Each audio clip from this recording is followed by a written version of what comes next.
Auzubillahiminash-shaytanir-rajeem. Bismillahir-rahmanir-rahim. Assalamualaikum. Ji ayanu, pakhair agale, ni hao, chunashumme, washmale. Ohaya gunzaimas, guten Morgen, hola, bojo, privyet, kaifa hal? Hale shuma chatore, ahlan wa sahlan, marhaba. Buna mucho gracias, swabi abballi kare aya. Hoş geldin and ayasaya khuyamora chivatto chi haljot kali mera khairutan, and a very warm welcome to everybody who's tuned into PTV World and are watching World this morning. Alongside my very well-learned colleague who happens to be Miss Hajra Satti. I happen to be Shahzad Hasan Khan, and we hope and pray that everybody out there is doing wonderfully well and that you're ready to kickstart your day with us. But first things first, hello Hajra, assalamu alaikum. How are you feeling today? Walaikum assalam. Thank you so much, Jazakallah khair, for introducing me. Alhamdulillah, I'm doing great. And now to a cricketing world, because for the obvious reasons, the cricket is much more than a sports to us. Yes, and like Shahzad said, it is also a good news. So Pakistan becomes the champion of the 4th T20 Blind Cricket World Cup. Pakistan defeated Bangladesh by 10 wickets in the final in Multan to become the champion of the 4th T20 Blind Cricket World Cup. Pakistan achieved the target of 140 runs without the loss in 10.2 overs. Captain Nisar Ali scored 72 and Mohammad Abdul made 47 runs. The Pakistan team remain unbeaten in the entire tournament. Oh wow, that's wonderful.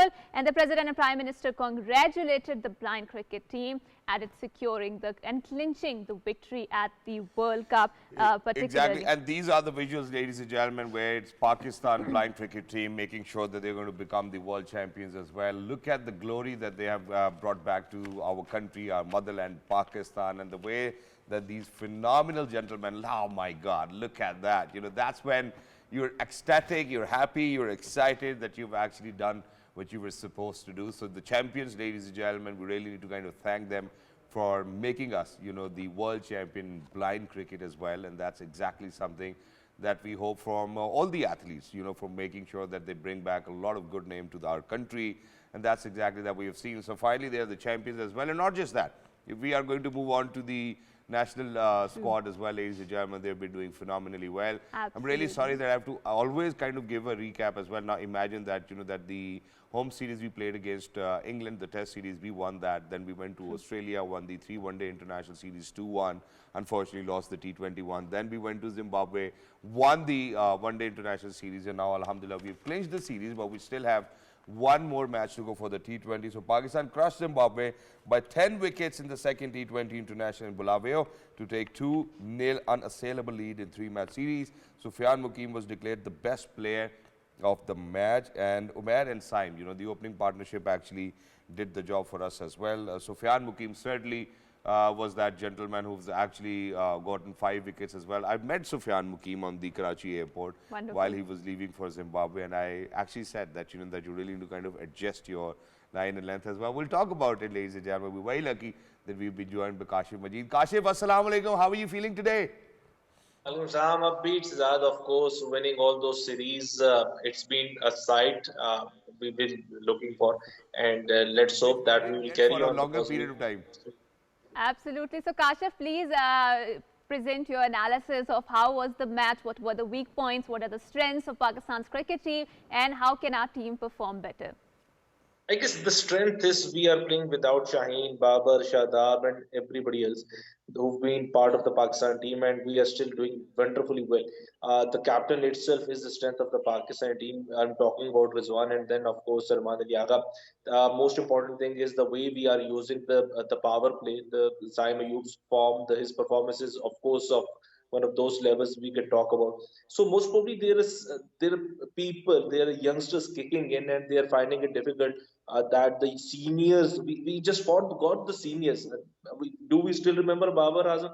Do we still remember Shaheen Shah Afridi? It's been a case of young guns coming in, performing well, and making a tough competition to the seniors. So let's find out. We have got a pool of players. Actually, we were talking about just 15 players on the, you know, they're playing for representing Pakistan. Now we are talking about around 25 players. They are ready to go. They've been in the scene. They're playing international cricket, and this is what it matters most, that we can place actually 2 sides simultaneously playing at 2 different venues. Exactly, and Kashif, in addition to this, obviously, I think where you said that, do we even remember Babar now? He's a legacy. We will always remember him. But you know, if we are to kind of speak about Aqib Javed's vision, Aleem Dar's vision, Azhar Ali's vision. I think that's something that I would want to talk about over here. Now imagine that we have changed our entire bowling order, so and we really need to kind of keep it in mind that we're playing against Zimbabwe. So let's not go where we might not be able to do the same with any other opposition. So Ibrar Ahmed, Jahandad Khan, Haris Rauf, Abbas Afri, Salman Agha and Sufyan Muqeem. So I would want to kind of pick up on Sufyan Muqeem. I spoke with him, before he was leaving for Zimbabwe, and the only thing I spoke about was that you really need to kind of make sure कि थोड़ी सी आगे आपको ball करानी पड़ेगी या spin पे अगर आप बहुत पीछे बॉल कराएंगे तो टाइम मिल जाएगा. So what's your take on that? I guess the most important thing, the pace which Sufyan is bowling. This is very important for any wrist spinner, that you can vary your pace and according to the conditions, the pitch, the environment, the opposition, the batter, you can vary your pace, and this is where Sufyan has become being important weapon, that he can vary his pace, he has a control over his line then, because whenever we talk about a wrist spinner, whether it's a right-handed or left-handed, it's always about the control he has got. And Sufyan in the recent matches has showed that he has got the control, he has got the variations, and he has got the confidence. So much talk about his gestures against Indian player, but I think that is that I don't. Right, Aggression obviously is important. Kaju, aggression obviously is important. Just one last question before we wrap it up as well, and congratulate the blind cricket team as well. Just one last thing which I would want to speak about. Right, but I think there's some sort of disruption, and we are he trying can listen to us, I think. Yes. Okay. Yeah, so one last thing, Kashif, and that is that, so imagine that the entire team is playing under the captaincy of Salman Ali Agha. How do you see this, number one? And number two, if you are to speak about blind cricket team, they became world champions, what would you like to say?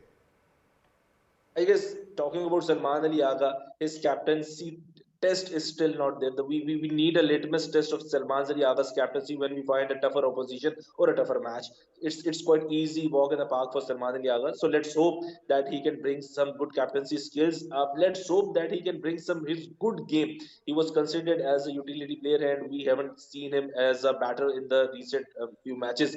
Talking about blind cricket, I think that is just these guys are the stars of the Pakistan history. Whenever we are down, we are facing something low in the cricket. The blind cricket team always steps up. And we talk about Australian legacy in the 50-over World Cup of winning 6 World Cups. I think we can compare with the blind cricket team. We already have won 6 to 7 cricket World Cups in the blind cricket team. So hats off to these guys coming up with no infrastructure whatsoever and still winning World Cup for us. Right, Wonderful. and thank you so much, Kashif, for presenting your analysis, wonderful analysis into the cricketing in the sporting world of Pakistan. And I always say that cricket is so much more, and I still wonder why it's not a national game. But once again, thank you so much, Kashif, for being on our screen and for presenting your analysis. But Shahzad, whenever we talk about the entrepreneurship and whenever we talk about the empowerment, obviously social media is giving a space to a lot of people out there where without any degree, where without any job experiences, they can venture into this field. And people are actually earning a lot of money by utilizing those digital spaces. And when we talk about feminist movements, whenever we talk about women empowerment, a lot of women who might have the problem with venturing outside and going to the spaces to have the empowerment, they are able to utilize those spaces sitting inside their homes, in the comfort of their homes, while looking at their kids, raising their kids and doing their home chores. I think there is entire industry being built out there. So in order to further develop this conversation about the women entrepreneurship and how it is empowering women out there, we are very glad that we have been joined by TANZEELA. KHALID, Assalamu Alaikum, and thank you so much for coming to our show. Thank you for having me. I was really excited. It's an absolute pleasure having you here, TANZEELA. So please tell us about what is your venture and how are you utilizing the digital space out there to make sure that the other women are also empowered?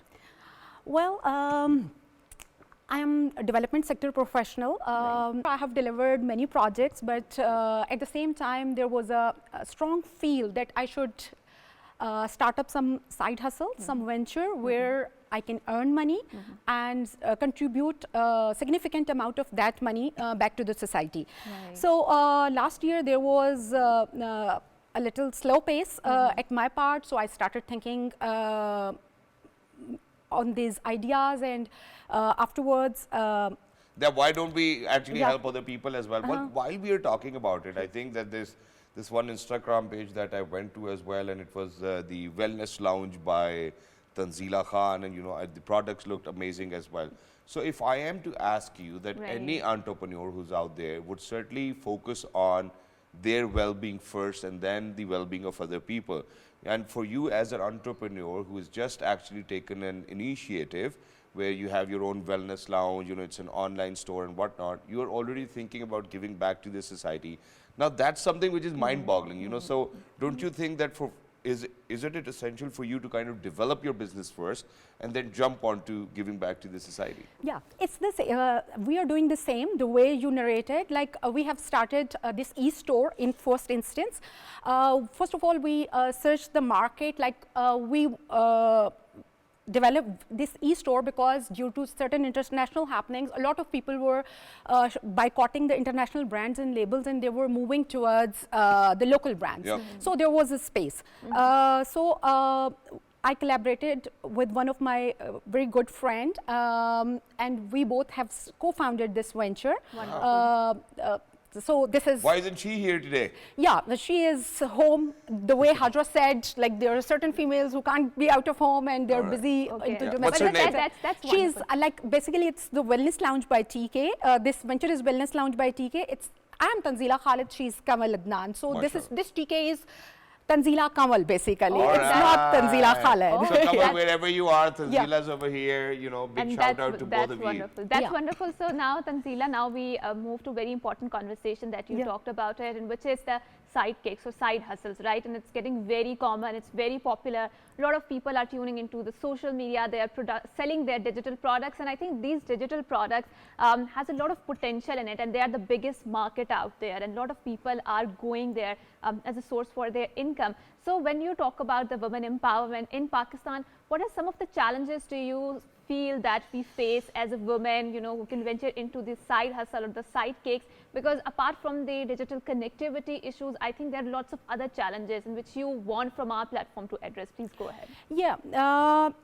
In Pakistan or overall generally, like females need to work twice as hard and smart a man does to make your business well. Absolutely. And gets half of the reward. Because of the patriarchy, absolutely. And gets half of the reward. Yes. So, yeah, it's true. That's the reality. I agree. It's a reality. Okay. So, what I feel like we need to believe in ourselves. We need to focus. We need to stay resilient. There is no problem. There is no setback which we cannot overcome. Okay. So, first of all, we need to believe in our idea, in ourselves, in our idea, and then we need to know our target audience, and we need to be adaptable. Like we need to be flexible. We need to serve the way people want. Like we should not be stick to whatever the product we are coming with. If there is a need to innovate, make changes, we need to be flexible.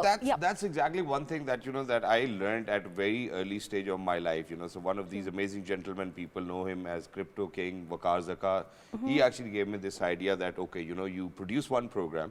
If it does not work, make sure that you produce another one. So do not stick with one product only. Make sure that you keep on innovating. I think that's brilliant. But I would want to kind of come back to where obviously in our society we do see that there is patriarchy. We are not saying or we are not labeling that there's not, and it's easy. But when we say that so women have to work double than men to kind of get where they are, what do you actually mean by that? It means overall, apparently when we go out, people don't have... No, people don't have the same thirst. This is a reality. I 100% agree with that. People don't have the same...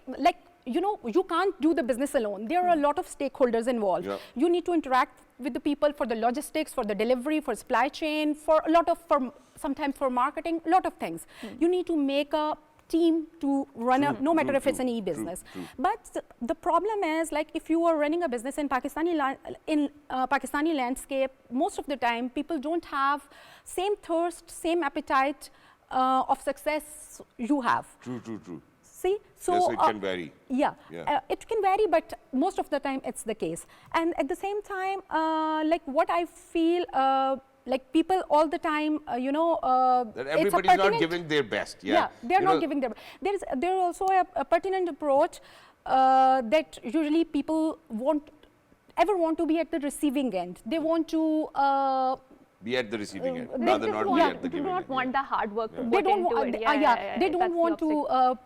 Honest give work their is a best. real blessing in Pakistan. You don't get They it. don't- That's they absolutely- don't want to fulfill their because you've spoken responsibilities. about it, let me be very honest with you, you know, because for whatever we do, I mean, these days, this is very unfortunate, and me and Hajra, we've always spoken about it.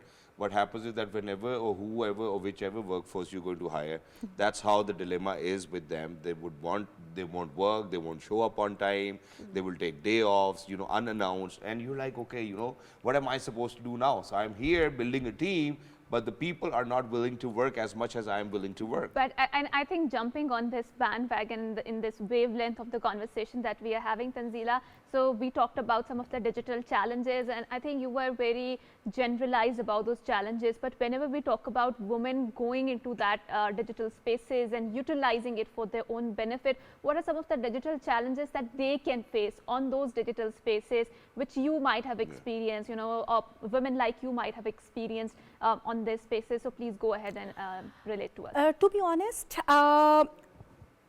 as I believe to first, whenever you are going to Do you start, believe that the notions of honors can also impact your work on the digital spaces too? Because I do feel, you know, those hate comments that are coming, I mean, those irresponsible or snide remarks that are coming on the digital spaces, they're much more vile for the women as compared to men. I think let's face that reality. And does that it is have very an true. impact? Does it have an impact on the person who's Absolutely. actually receiving all of those hate comments? it impacts, but we need to you know, focus on self-care. Like if there is some if we receive some negative remarks or something, first of all we need to address that positively.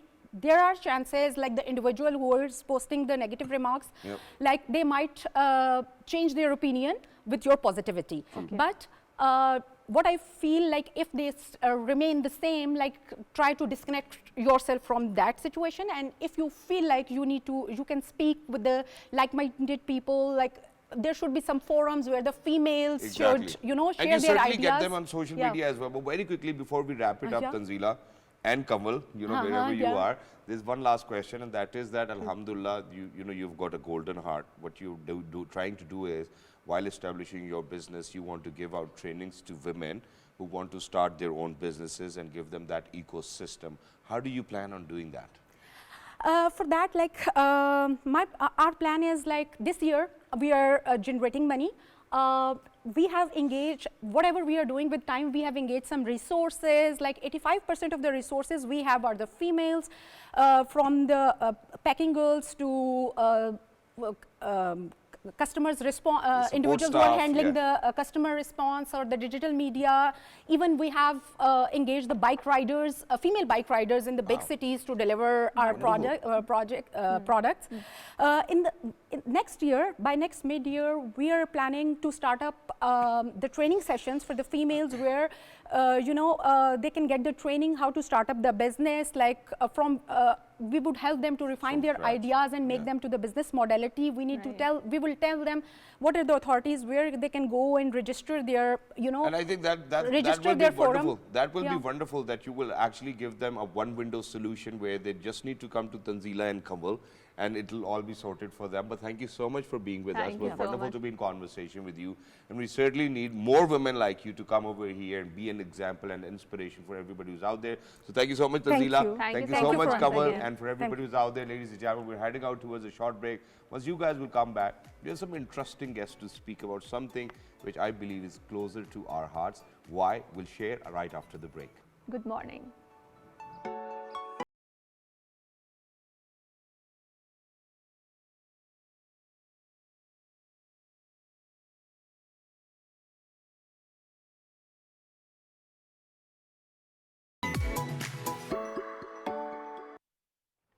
Welcome back, and before going on to the break, we were having a very interesting conversation. Today happens to be 4th of December, and it is the International Day of Banks. So International Day of Banks is being observed on the 4th of December to acknowledge the role of banks is not only providing financial support but also important information regarding the financial literacy. The United Nations General Assembly adopted the resolution in 2019 which designated the day to acknowledge the role of banks in sustainable development, financial inclusion, global cooperation and responsible banking. Banks also play a vital role in contributing to the improvement of Pakistan's or other people's standard of living, and no one can deny that how much important banks is. And I think this is one of the things that I hear about the bankers is that you know, you really trust them with your money, right? And this is a huge thing considering the fact that some people in their own family don't trust their family members for the money, for the financial transaction, but we do trust the bank. So bank play a financial important role in our lives, and we cannot underscore that. Exactly, and certainly, you know, about financial literacy, I don't know, you know, if we knew about it before going to the banks as well. And while we are at it, I think there's just one simple request on the international bank stand, that is for any banker who's listening to me right now, whenever somebody comes in with a check of a hefty amount, please don't tell them that you do not have cash. That's what banks are for, you know. So most of the time, even if they genuinely don't have that money, I mean, I don't know what they do. So I think they have set targets, right? So they really need to have this much amount, you know, in their banks and whatnot. So most of the time, if you're going to go in with a 5 million check, 1 crore check or a 2 crore check, they'll be like, sir, aaj cash nahi aayi hai. What's the point of then you opening your bank today? Rich people know that they can have this conversation. I didn't even know that this reality exists out there. Okay, that tells me the fate.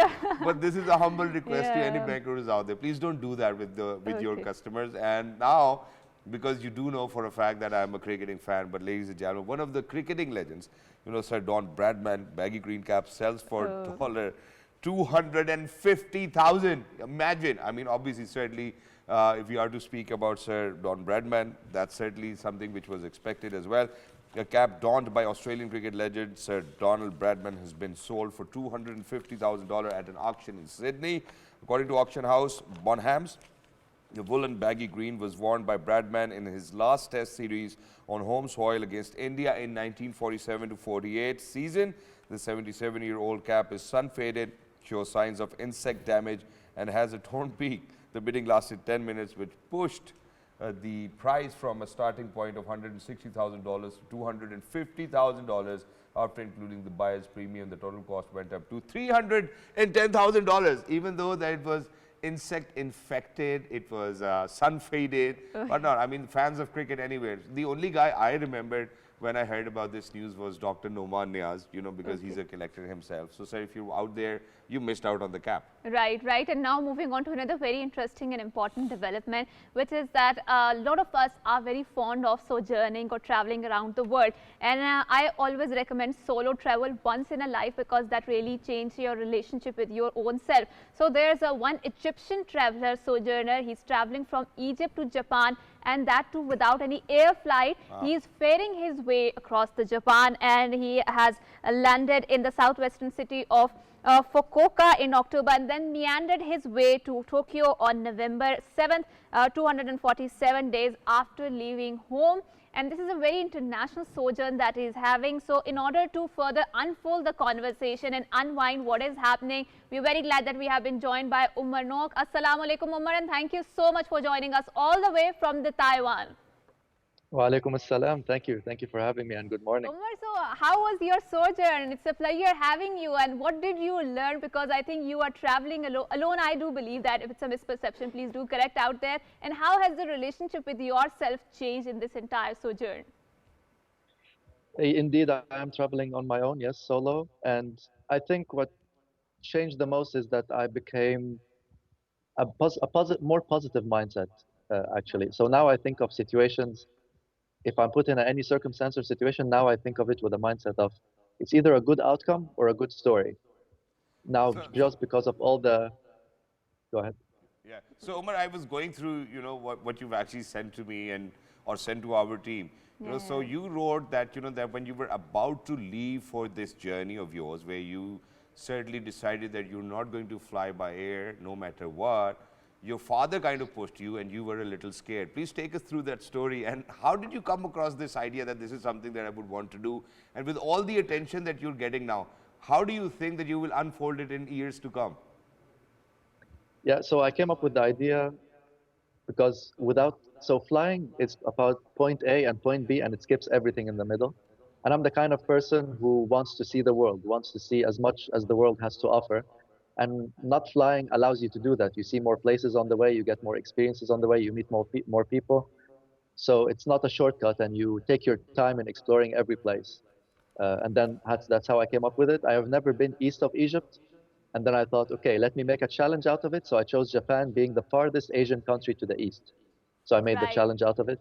Let me go without flying. And the That's first step wonderful. was definitely the hardest. Yeah, yeah.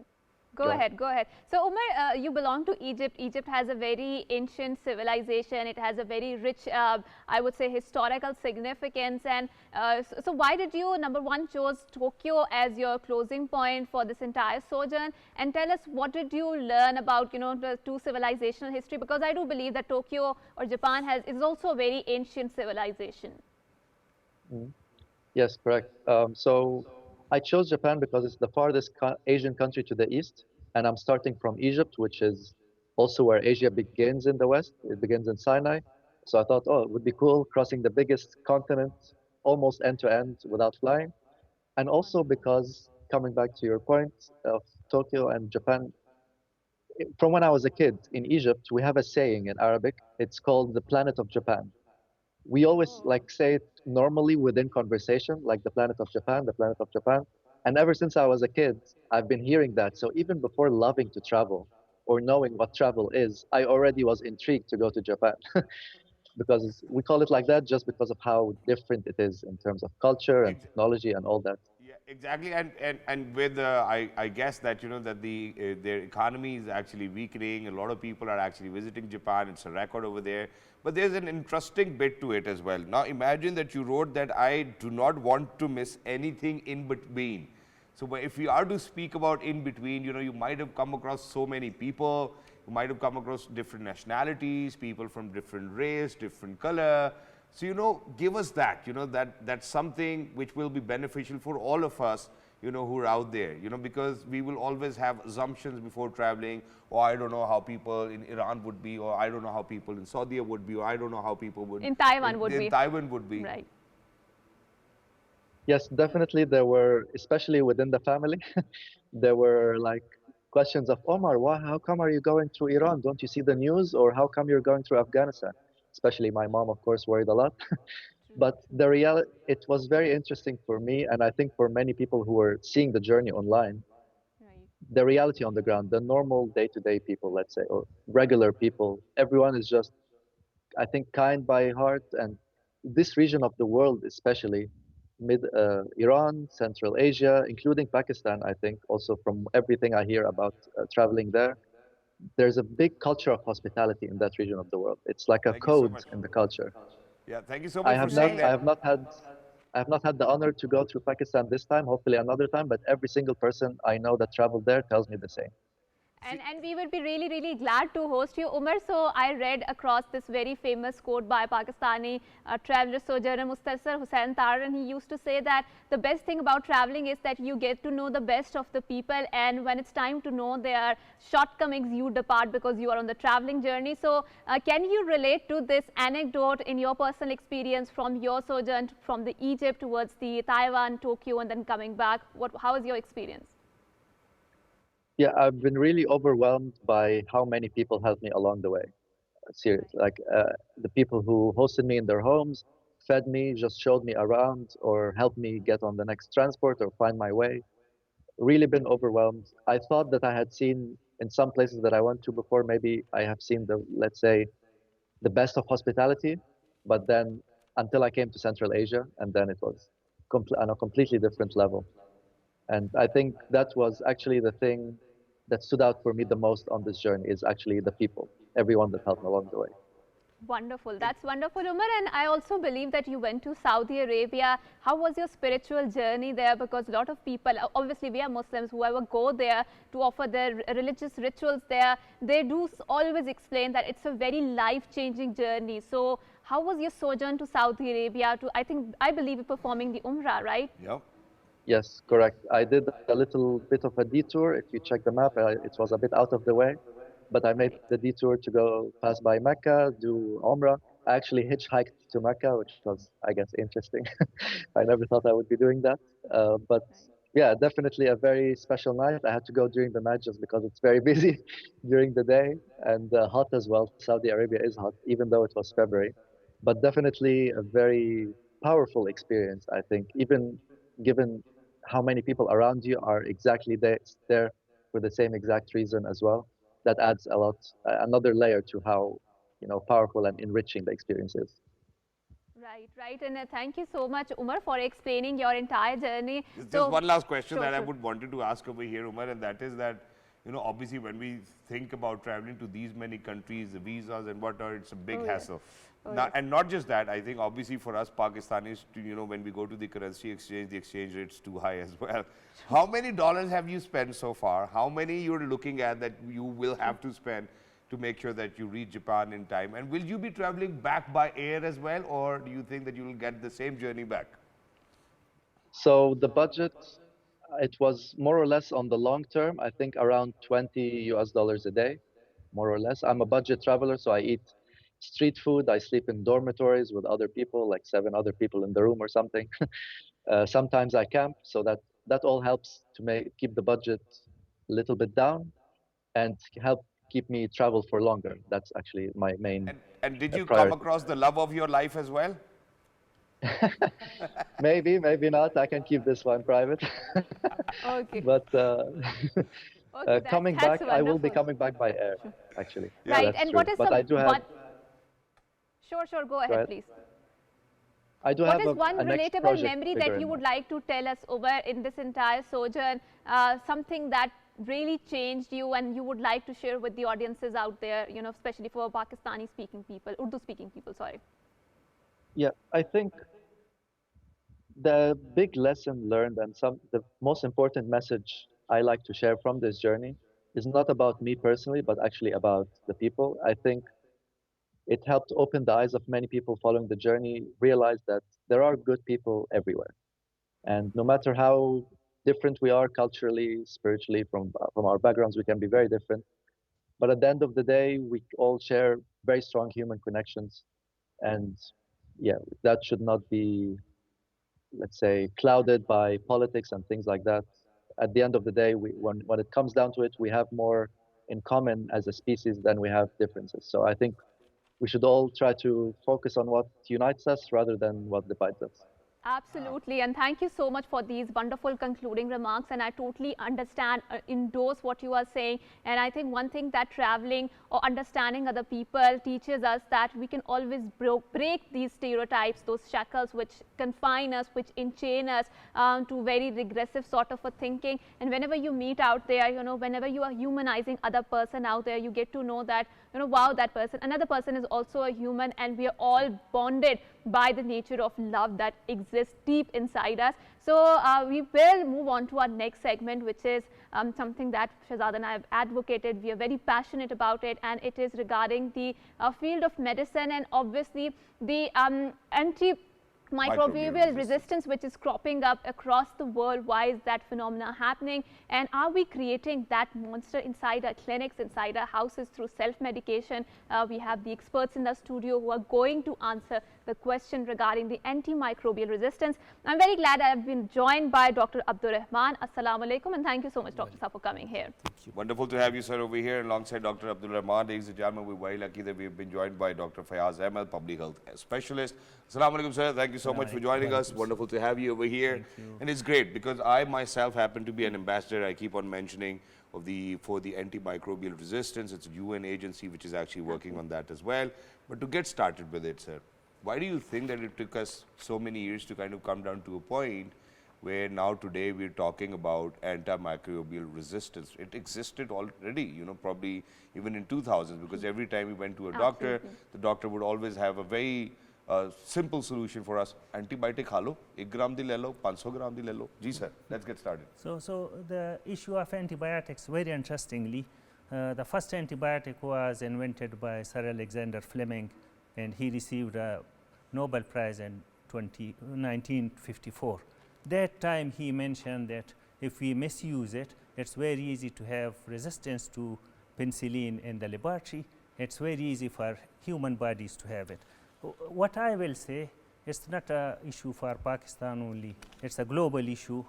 In this 2024, we call it Year of Antimicrobial Resistance, because we had a World Health Assembly, then we had a UN General Assembly focusing on it, and in the month of November, we had a full worldwide interministerial meeting in Jeddah, all of them focusing on antimicrobial resistance. So yes, Pakistan is at the forefront, but the whole is an issue for the globe. Dr. Abdul Rahman, so now moving on to the significance and its relation of antimicrobial resistance with the animal kingdom. Why do you think we need to have this very important conversation focusing on the animal kingdom, not on the human species? Please go ahead and relate to us. We are alhamdulillah blessed with the largest animal population in our country. We have almost 231 million livestock, we have almost 2 billion broilers, and we are producing almost more than 720,000 ton aquaculture annually. With this production, it is unfortunately our population is growing day by day, and we are unable to meet our annual protein requirement. So in order to produce more and more protein, we have no other alternate except to go for intensive farming, for livestock, for small ruminants, for poultry, as well as aquaculture. Naturally, when you go for intensive farming, the disease incidence also increases. So for that case, you have no other choice except to use antimicrobials to control those diseases. So there is a lot of importance in animal health sector, because in animal health sector, we are using antimicrobials, overusing antimicrobials, rather there is indiscriminate use of antimicrobials, and there is no check and balance on the use of these antimicrobials. The antimicrobials are available over the counter. Rather, we should focus more on livestock and other animals husbandry practices. I mean on their health management, so that the disease and incidences must be controlled, and resultantly we will have to rely less on the use of antimicrobials. And indeed, I think COVID taught us this lesson very well, that how much animal health can impact human health, because there were lots of conversations originating that how it was transmitted initially from the bats to the human. So now moving on to you, Dr. Fayaz, please tell us the scope and the extent of the antimicrobial resistance, and are we creating this monster within our clinics, within our household, by self-medicating and by going out and prescribing any drug? Anyone can get it at the counter. Yes, I think antimicrobial resistance, the only one cause, which is the major cause, is misuse of antibiotics. And these antibiotics, as Dr. Abdul Rahman mentioned, the same antibiotics are used in poultry, in veterinary sector, in aquaculture, and also antibiotics. Yes. Yes. So the antibiotics resistance develops there, and we get those diseases. There are around many bacteria which travel between environment, human beings, and animals. So looking at it, the data, latest data I was looking, when you look at global data from 2019, so the biggest leading cause of death in humans is heart disease, and around 9 million deaths were caused. The second biggest is stroke, which hypertension, etc. included. That causes 7 million.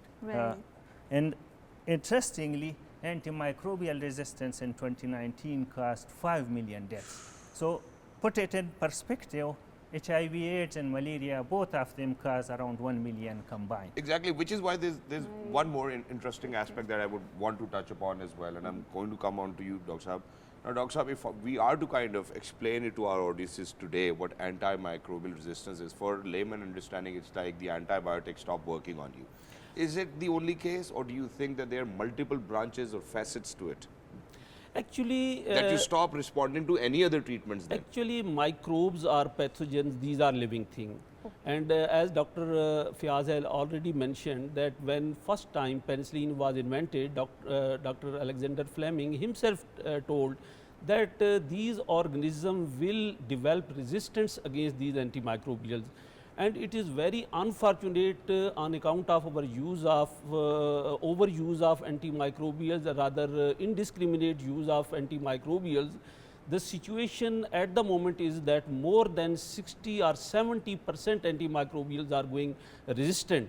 In particularly in animal health sector, in poultry sector, more than 70% antimicrobials are resistant, and only 30% choice is left for treating different bacterial diseases. So do we say that they are mutating? If they are Yes, living yes, beings? Okay. yes, they are developing mutation, and the resistant genes are even being transmitted in the environment. So, on account of the fact this is not an issue of animal health sector, it is a multi-sectoral issue. True. Right. From animal to human are being affected, and from human Humans to to animals animals, are being affected. Rather, the aquaculture is being also affected. So, this is a multi-sectoral And issue. it's very intertwined. So, Dr. Saab, you wanted to add something? Please I go just ahead. wanted to add, there is Pakistan is the 4th country worldwide. Okay. Question was how many patterns of antibiotic resistance. Right, right. So one is a drug resistance pathogen which will be resistant to one of the many drugs we can use.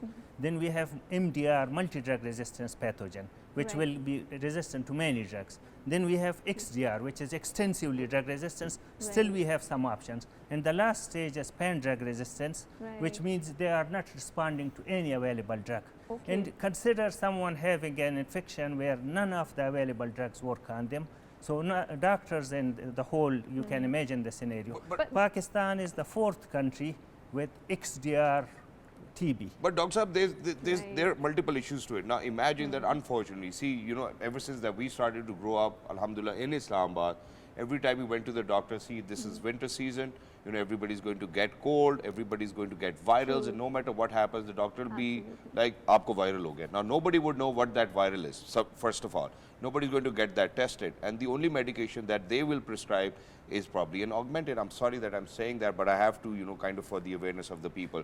What are the alternate treatments that we have looked after that, okay, you know, if this is the case with any individual, let's not simplify the doctor's job, but rather look for an alternate treatment which will solve our issue, not just with antibiotics. So as a principle, antibiotics will not work in any viral disease. Okay. It's self-limiting, but because of so many pressures, the doctors have a misunderstanding. Okay. Then the second thing is testing for antibiotic resistance. It takes 72 hours in a lab environment. Okay, okay. People don't wait that enough. But Really? the worst thing is, doctor is one part of it. But if you go to any pharmacy in Islamabad and ask for any antibiotic, it will be given to you without prescription. Agar market se short na hui to.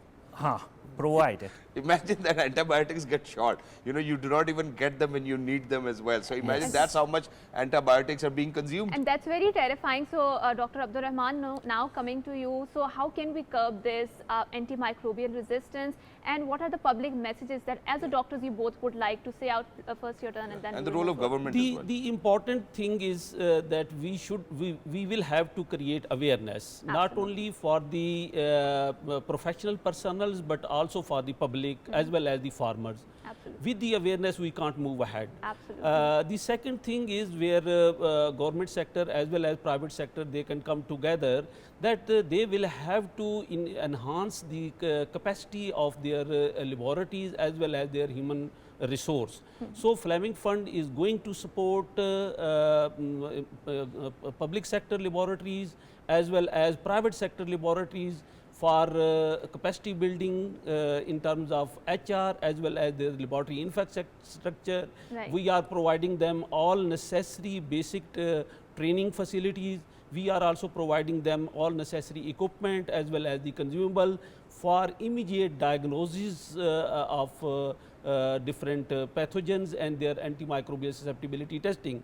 I must mention over here that the prescribers, the doctors in human health as well as the veterinarian, they must prescribe only those antimicrobials which are sensitive for those pathogens. Right. Otherwise, it will not only be a wastage of money, it will not treat that infection, it will also be a great economic loss for the farmer also. And which is why we need those laboratories as well. I think we need Yes, those advanced yes. systems as well. But thank you so much, Dr. Abdul Rahman Saab, Dr. Thank you Fayaz so Saab, much. for being with us. Thank you Lovely so to much. be in conversation with you. And Thank I you think, so much. ladies and gentlemen, our role over here is to spread more awareness. You know, if you've heard about it, please make sure that you share it with other people. But finally, you know, on our New Year's set, we are going to get back to celebrating birthdays. Absolutely. Ladies and gentlemen, today actually happens to be Anaya Khan's birthday. So we're wishing her a very happy Happy Hatch Day. birthday, Anaya. Happy birthday to you, and may you have many, many more. And may I you. like kids taking selfies. That's very true, and I think that is the new thing. We never experienced that in our childhood. But once again, happy birthday to you, Anaya, and may you have many, many more. So on this, we will like to conclude our program. Please keep tuning into our program and keep sharing your reviews, because it helps us to be a better person and to bring better content to you. So until next time, it's a goodbye, Allah Hafiz, and good morning. Good morning. Have a great day. Thank you so much, sir. Thanks.